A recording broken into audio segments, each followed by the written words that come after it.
구름을 모으는 아이. 하늘이는 이름처럼 하늘 보는 걸 좋아하는 아이예요. 친구들은 운동장이나 놀이터에서 뛰어놀지만 하늘이는 혼자 나무 아래 앉아 조용히 하늘을 올려다보곤 했죠. 사람들은 말했어요. 하늘이는 참 느긋하고 특이한 아이야. 하지만 하늘이는 상관없었어요. 하늘 속에는 온갖 이야기들이 숨어 있었거든요. 하늘이에게는 아주 특별한 비밀이 있었어요. 바로 구름 바구니예요. 이 바구니는 다른 사람들 눈에 그냥 투명한 장난감처럼 보이지만 하늘이는 그 안에 부드럽고 몽실몽실한 구름들이 모여있는 걸 볼 수 있었죠. 하늘이는 매일 하늘을 올려다보며 조심스럽게 구름을 담았어요. 부드러운 구름을 살짝 떠서 구름 바구니에 넣고는 살며시 웃으며 속삭였죠. 오늘도 예쁜 구름이네. 밤이 되면 하늘이는 조용히 창문을 열어요. 그리고 구름 바구니를 꺼내어 하얀 종이 위에 펼쳐요. 손가락 끝에서부터 구름이 사르르 퍼지면 토끼 모양, 고래 모양, 하트 모양 구름이 떠올라요. 오늘은 이 구름으로 무슨 그림을 그릴까? 하늘이는 구름으로 그림을 그리고 그림 속 이야기로 조용히 여행을 떠나요. 이건 하늘이만의 특별한 시간이었어요. 그런데 요즘 들어 이상했어요. 사람들이 너무 바빴거든요. 엄마 아빠는 휴대폰을 보며 걷고 친구들은 학원 가느라 뛰어가고 하늘을 올려다보는 사람은 아무도 없었어요. 구름들도 점점 시무룩해졌어요. 우리는 이제 아무도 안 봐주는 걸까? 하늘이도 속상했어요. 자기가 그리는 구름 그림이 아무 의미 없는 것처럼 느껴졌어요. 그날 밤 하늘이는 결심했어요. 사람들 머리 위에 정말 커다란 구름 그림을 그려야겠어. 하늘이는 며칠 동안 구름을 모았어요. 비 오는 날엔 구름 바구니에 우산을 씌워주고 바람 부는 날엔 구름을 꼭 안아줬어요. 드디어 도시 한가운데 아주 큰 구름 그림이 완성됐어요. 토끼, 곰, 그리고 손 맞잡은 친구들 모양이었죠. 다음날 아침 출근하던 아저씨가 갑자기 멈춰섰어요. 저게 뭐지? 그리고 점점 더 많은 사람들이 하늘을 올려다봤어요. 친구들은 손가락으로 하늘을 가리키며 깔깔깔 웃고 엄마는 아이와 함께 하늘을 바라봤죠. 잠시 동안 자동차도 멈추고 사람들도 멈추고 도시 전체가 웃음으로 가득 찼어요. 그때 구름들은 조용히 춤을 췄어요. 다시 우리를 봐주는 사람들이 생겼거든요. 멀리 건물 옥상에서 조용히 지켜보던 하늘이는 살짝 미소 지었어요. 다행이다. 구름들도 기뻐하고 있어. 구름 바구니 속 마지막 구름 하나가 하늘이기에 속삭였어요. 하늘아, 오늘도 고마워. 그날 이후 하늘을 올려다보는 사람이 하나둘 늘어났어요. 어떤 아이는 구름을 보며 토끼라고 말했고 어떤 어른들은 잠시 멈춰서 깊은 숨을 쉬었어요. 하늘이는 오늘도 구름 바구니를 들고 나무 아래 앉아 말해요. 내일은 어떤 구름을 만들어 볼까? 매미미미의 마지막 여름. 깊고 깊은 숲속 커다란 나뭇가지 틈 사이에 아주 작은 하얀 알이 조용히 숨어 있었어요. 춥고 어두운 겨울을 잘 이겨내렴. 그건 엄마 매미가 남긴 작은 생명의 선물이었지요. 그 알은 조용히 아주 오랫동안 기다렸어요. 찬 겨울이 지나고 꽃이 피는 봄을 3번이나 지나갔을 때 아사삭 그 조그마한 알이 갈라지며 깜찍한 매미 애벌레가 세상 밖으로 나왔어요. 우와, 세상이 이렇게 생겼구나. 하지만 햇빛이 너무 눈부셔서 애벌레는 작은 다리로 땅속을 파고 들어갔어요. 조금만 더 커서 나와야겠다. 그때까지 땅속에 있어야지. 애벌레는 나무 뿌리에 기대어 수액을 쪽쪽쪽 빨아먹으며 하루하루 자라났어요. 겨울이 오면 꼭 몸을 웅크리고 잠을 자고 봄이 오면 눈을 살짝 떴다가 다시 기다렸어요. 그리고 땅속에서 5번이나 허물을 벗으며 5년이란 시간을 보내게 되었답니다. 그러던 어느 날 밤 매미애벌레는 땅 위를 향해 꿈틀꿈틀 올라왔어요. 이제 때가 됐구나. 애벌레는 나무 줄기를 타고 살살 기어 올라가더니 조용한 나뭇가지에 딱 달라붙었어요. 그리고 마지막 허물을 벗고 드디어 날개를 가진 진짜 매미가 되었어요. 우와, 이렇게 하늘이 파랗다니. 처음 보는 햇살, 처음 느끼는 바람, 처음 듣는 새들의 소리에 미미는 마음이 콩닥콩닥 뛰었어요. 미미는 나뭇가지 위에서 날개를 파르르 떨며 힘껏 노래했어요. 징징 찌지지지지. 안녕, 나는 매미 미미야.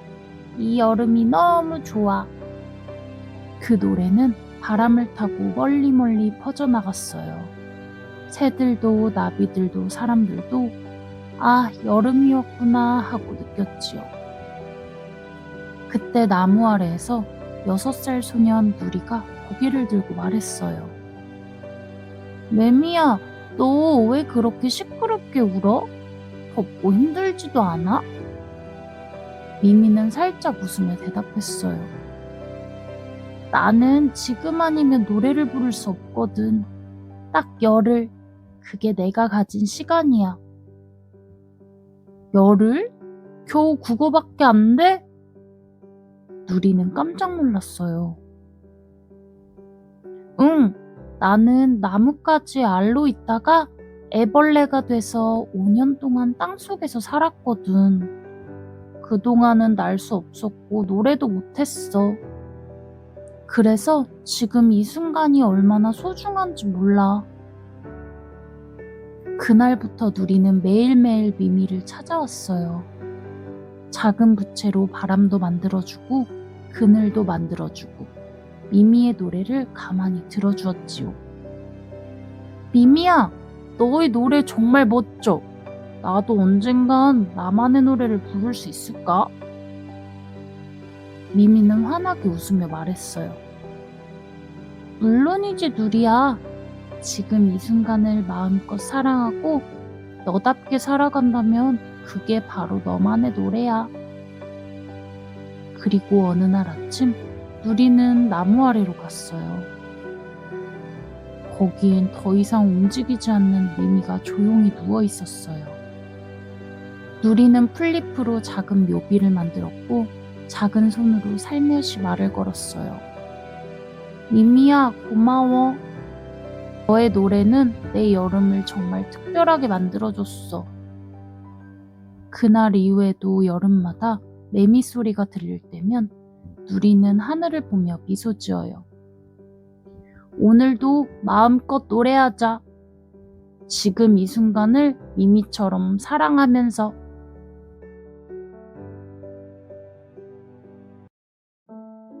화가 난 루피의 비밀. 깊은 산속 신비로운 마을에 작고 귀여운 아기용 루피가 살고 있었어요. 루피는 몸집은 작았지만 누구보다도 뜨거운 불꽃을 가지고 있었지요. 기분이 좋을 때는 작은 날개를 펄럭이며 즐겁게 노래를 불렀답니다. 하지만 속상하거나 화가 나면 말 대신 불꽃을 뿜뿌냈어요. 어느 날 루피는 친구들인 깡총이, 야옹이, 둥둥이와 함께 숲속 공터에서 신나는 공놀이를 하고 있었어요. 햇살이 따스하게 비추고 바람이 살랑살랑 불어오는 완벽한 날이었죠. 친구들은 동그란 공을 서로에게 던지고 받으며 즐겁게 놀았어요. 깡총아, 받아봐! 야옹이가 공을 높이 던지자 깡총이는 높이 점프해 공을 받았어요. 둥둥아, 간다! 깡총이가 힘껏 던진 공을 둥둥이가 손으로 가볍게 받아서 루피에게로 던졌어요. 루피야, 너 차례야! 둥둥이가 웃으며 외쳤어요. 좋아, 잘 봐! 루피는 씩씩하게 말하고는 꼬리를 휘둘러 공을 힘껏 찼어요. 그런데 그만 너무 세게 차버린 바람에 공이 하늘 높이 솟아오르더니 숲속 깊숙한 곳으로 날아가 버리고 말았어요. 루피야, 어떻게 그렇게 세게 찰 수 있어? 이제 공이 없어졌잖아. 깡총이가 투덜거렸어요. 친구들의 속상한 표정에 루피는 마음이 불편해졌어요. 하지만 미안한 마음을 어떻게 표현해야 할지 몰라 당황해서 그만 커다란 불꽃을 뿜어버리고 말았어요. 친구들은 놀라서 멀리 달아나 버렸고 루피는 혼자 남아 속상한 마음에 눈물이 났어요. 루피는 그 자리에 앉아 슬프게 울었어요. 그때 마을에서 가장 현명하고 친절한 마법사 할아버지가 멀리서 루피가 우는 모습을 보고 천천히 다가왔어요. 루피야, 왜 여기서 혼자 그렇게 슬프게 울고 있니? 마법사 할아버지가 조심스럽게 물었어요. 루피는 눈물을 닦으며 말했어요. 친구들이 날 싫어해요. 나는 화가 난 게 아니었는데. 너무 미안하고 속상했을 뿐인데. 말이 나오지 않고 자꾸 불꽃만 뿜게 돼요. 마법사 할아버지는 루피의 이야기를 듣고 따뜻하게 미소 지으며 말했어요. 아, 그렇구나. 루피야, 너의 마음을 솔직하게 친구들에게 말하지 않으면 친구들은 너의 마음을 알 수 없단다. 화가 났을 땐 화가 났어. 속상할 땐 속상해 라고 말하면 친구들이 이해해 줄 거야. 루피는 할아버지의 조언을 듣고 용기를 내어 친구들에게 다시 다가갔어요. 얘들아, 미안해. 난 화가 난 게 아니었어. 내가 공을 잃어버려서 너무 미안하고 속상했어. 그래서 말 대신 불꽃이 나온 거야. 정말 미안해. 친구들은 루피의 말을 듣고 이해하며 고개를 끄덕였어요. 루피야, 우린 너가 화난 줄 알고 겁먹었어. 앞으로는 마음을 꼭 말로 표현해줘. 그 후로 루피는 마음이 불편할 때마다 말로 표현하려고 노력했고 친구들과 더욱 사이좋게 지낼 수 있었답니다. 내 친구 먼지 괴물. 이상하다. 내 자동차 장난감이 어디 갔지? 정리하는 걸 싫어하는 민수는 매일매일 방을 어질러 놓았어요. 장난감과 옷, 책이 여기저기 흩어져 있었죠. 엄마가 소리쳤어요. 민수야, 방 정리 좀 해! 하지만 민수는 귀찮아하며 대답했어요. 에이, 그냥 내버려둬요. 나중에 할게요. 어느 날 민수가 책상 밑에서 자동차 장난감을 찾고 있을 때 갑자기 재채기 소리가 들렸어요. 에치! 에치! 민수가 깜짝 놀라 책상 밑을 살펴보니 먼지 뭉치들 사이에서 작고 동글동글한 괴물이 눈을 비비며 앉아 있었어요. 털실처럼 복슬복슬한 몸에 까만 단추는 콧잔 등에는 먼지가 수북히 쌓여 있었죠. 민수가 놀라서 뒤로 물러났어요. 그때 괴물이 손을 흔들며 활짝 웃었어요. 안녕 민수야. 난 너가 만든 친구 먼지 괴물이야. 방이 지저분해져서 내가 태어났지. 우리 친구하자. 민수는 너무 신기해서 고개를 끄덕이며 말했어요. 너 진짜 귀엽다. 좋아, 같이 놀자. 민수와 먼지 괴물은 매일 같이 놀았어요. 책으로 탑을 쌓고 옷으로 요새를 만들고 장난감으로 미로를 만들며 놀았죠. 먼지 괴물은 장난도 잘 치고 웃음도 많아서 민수는 하루하루가 즐거웠어요. 하지만 방을 계속 정리하지 않자 이상한 일이 벌어졌어요. 먼지 괴물의 몸이 점점 더 커지더니 벽에 닿을 정도로 자라났어요. 숨을 쉴 때마다 방 안에 먼지가 풀풀 날렸고 민수는 콜록콜록 기침을 하기 시작했어요. 민수가 놀라 외쳤어요.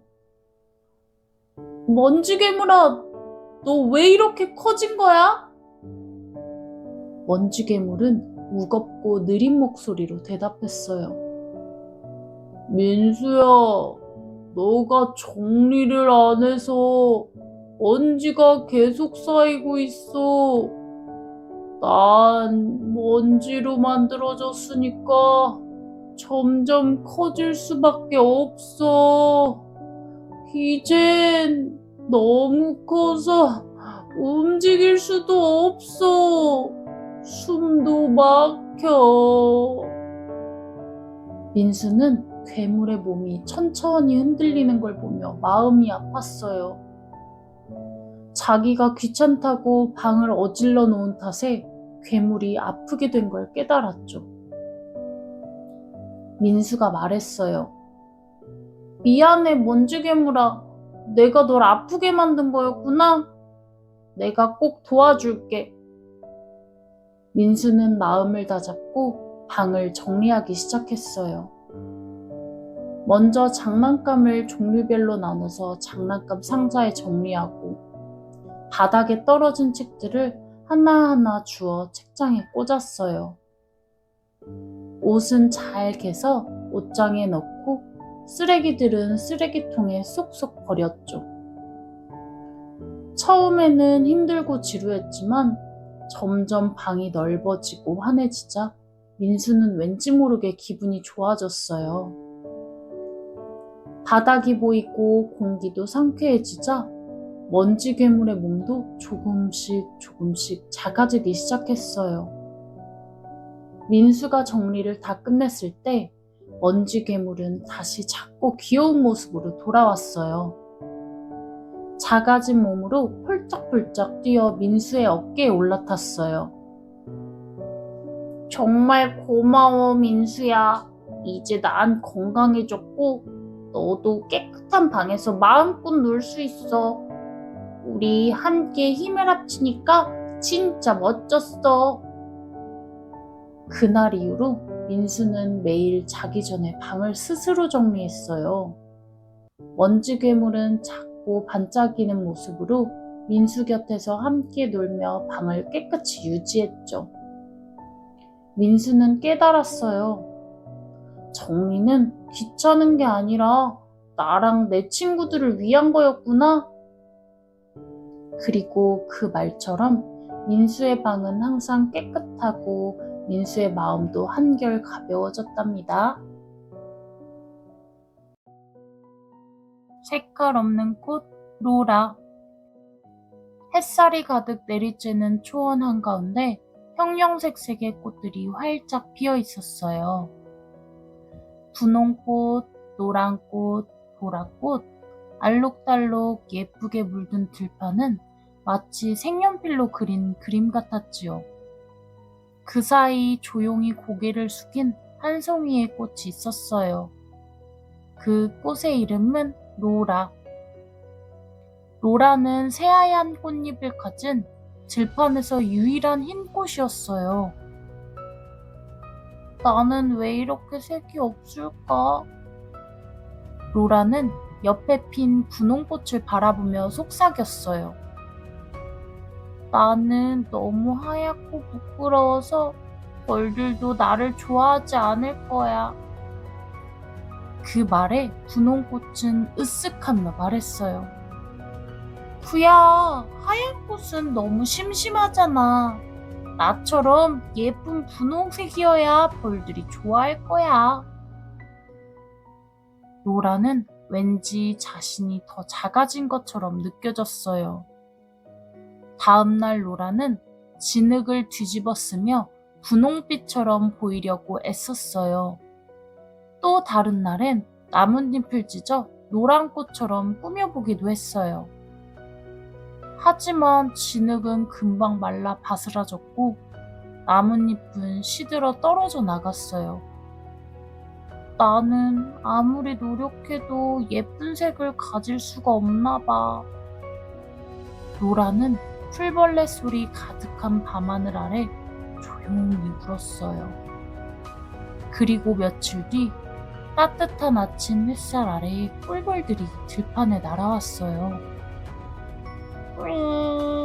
오늘도 맛있는 꿀을 찾아 출발! 꿀벌은 먼저 분홍꽃에게 다가갔어요. 하지만 너무 진한 색 때문인지 꿀벌들이 눈을 찡그리며 말했어요. 아이, 눈 아파. 너무 밝아. 노란꽃에게 가도 마찬가지였어요. 향이 너무 강해. 머리가 아파. 그러다 꿀벌 한 마리가 로라에게 다가갔어요. 어라, 여기는 부드럽고 은은한 향이 나. 맞아, 눈도 편안하고 여기 꿀이 정말 맛있어 보여. 곧 수많은 꿀벌들이 로라 주위에 몰려들었어요. 윙윙윙윙. 들판 전체가 꿀벌들의 노래로 가득 찼어요. 다른 꽃들은 어리둥절해했어요. 왜 하얀 로라한테만 벌들이 모이지? 그 말을 들은 꿀벌 대장은 웃으며 말했어요. 눈은 편안하고 향도 은은해서 우리가 가장 좋아하는 꽃이야. 그제야 로라는 부끄러운 듯 조용히 미소 지었어요. 나는 색이 없어도 괜찮아. 내 향기와 내 모습 그대로 좋아해주는 친구들이 있으니까. 그날부터 로라는 고개를 숙이지 않았어요.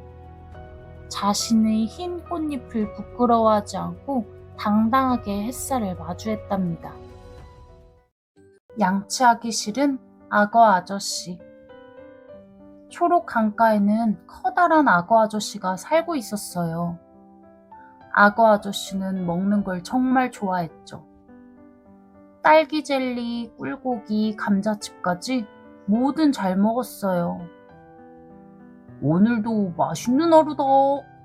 아저씨는 배를 두드리며 흐뭇해했어요. 하지만 양치는 절대 하지 않았답니다. 양치? 아이, 귀찮아. 이빨이 튼튼한데 뭐하러다.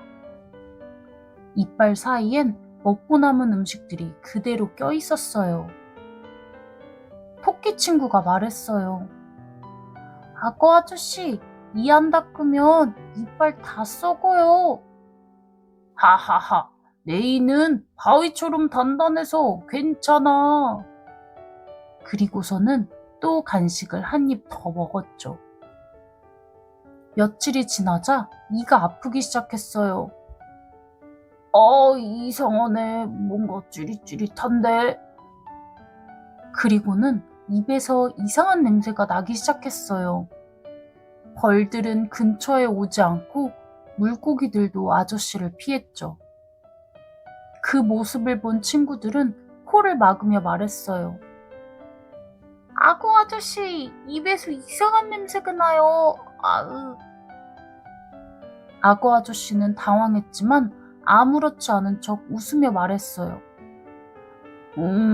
딸기 젤리 하나 먹으면 괜찮아질 거야. 달콤한 냄새로 바뀌겠지?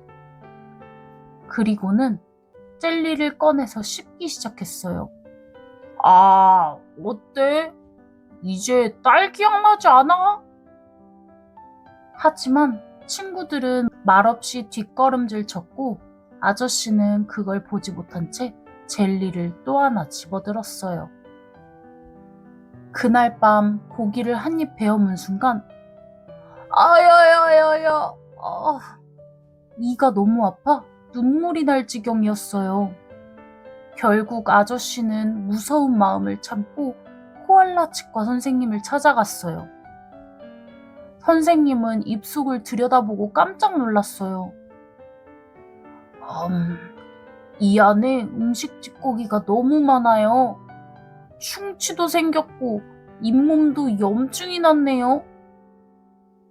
악어 아저씨는 고개를 푹 숙이며 말했어요. 치카치카만 했어도 이렇게 되진 않았을 텐데 친구들 말 좀 들을걸. 충치 치료를 마치고 이 사이를 깨끗하게 청소한 뒤 악어 아저씨는 마음속으로 단단히 다짐했어요. 앞으로는 꼭 이를 닦을 거야. 매일매일 빠짐없이. 그날 이후 악어 아저씨는 완전히 달라졌어요.